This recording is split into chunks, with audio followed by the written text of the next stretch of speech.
ঢাকার মিরপুরে প্রকাশ্য দিবালোকে ব্যবসায়ী সোহাগকে পিটিয়ে হত্যার প্রতিবাদে ইসলামী আন্দোলন বাংলাদেশের বিক্ষোভ মিছিলটি অনুষ্ঠিত হচ্ছে। এই বিক্ষোভ মিছিলটি বাইতুল মোকাররমে বিক্ষোভ সমাবেশ পরবর্তী বিক্ষোভ মিছিলটি পল্টন মোড় এই মুহূর্তে বিজয়নগর দিকে অগ্রসর হচ্ছেন। এমনকি তারা সারা দেশের চলমান যেই হত্যাকাণ্ড, লুটতরা, চাঁদাবাজি, সেই চাঁদাবাজির বিরুদ্ধে বিভিন্ন স্লোগানেই কিন্তু এই মিছিলটি উত্তাল মুখরিত হয়ে সামনের দিকে অগ্রসর হচ্ছে। এমনকি তারা সারা দেশের যে চলমান চাঁদাবাজি, সেই চাঁদাবাজির বিরুদ্ধে যেই তীব্র বলিয়ান কণ্ঠে যে বিভিন্ন স্লোগানগুলো, সেই স্লোগানগুলো দিয়ে তারা সামনের দিকে অগ্রসর হচ্ছেন।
আপনারা যেমনটি দেখছিলেন যে ঢাকার মিরপুরে ব্যবসায়ী সোহাগকে দিনে দুপুরে প্রকাশ্যে দিবালোকে গত বুধবার পাথর মেরে হত্যা করা হয়। সেই হত্যার প্রতিবাদে দেশের বিভিন্ন শিক্ষা প্রতিষ্ঠান কিন্তু আজ একযোগে তারা কর্মসূচি পালন করেছে। এমনকি সেই হত্যাকাণ্ডের প্রতিবাদে কিন্তু গত রাত থেকে কিন্তু আজ পর্যন্ত রাজধানীর বিভিন্ন স্থানে কিন্তু এখনো উত্তপ্ত পরিস্থিতি বিরাজ করছে। এমনকি ইসলামী আন্দোলন বাংলাদেশের যে সকল নেতৃবৃন্দ রয়েছেন, ঢাকা মহানগর উত্তরের নেতৃবৃন্দ যারা রয়েছেন, তারা কিন্তু এই মুহূর্তে বাইতুল মোকাররমের উত্তর গেটে একটি বিক্ষোভ সমাবেশ পরবর্তী একটি বিক্ষোভ মিছিল নিয়ে বের হয়েছে। এমনকি তারা বিক্ষোভ মিছিলেই তারা যেই ব্যবসায়ী দিনে দুপুরে প্রকাশিত হত্যা, এমনকি সারা দেশে যেই সংগঠিত নিঃশংস হত্যাকাণ্ড, দেশব্যাপী চলমান সকল যেই দর্শন, এমনকি যে চাঁদাবাজির খবরগুলো আসছে, সেই চাঁদাবাজির প্রতিবাদে তাদের এই বিক্ষোভ মিছিল, সেই বিক্ষোভ মিছিলতে তারা বিভিন্ন স্লোগানে কিন্তু সামনের দিকে অগ্রসর হচ্ছেন। এমনকি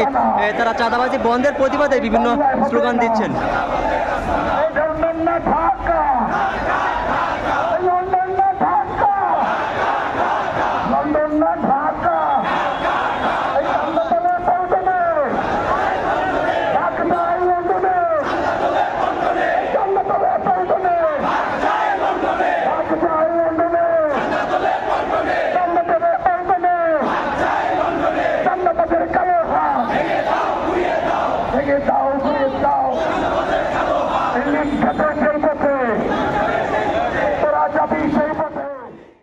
রেমিটেন্স যোদ্ধাদের ঢাকায় বিশেষ ছাড়ে রেডি ফ্ল্যাট দিচ্ছে শতভাগ বিশ্বস্ত ও নির্ভরযোগ্য প্রতিষ্ঠান প্রবাসীর সিটি।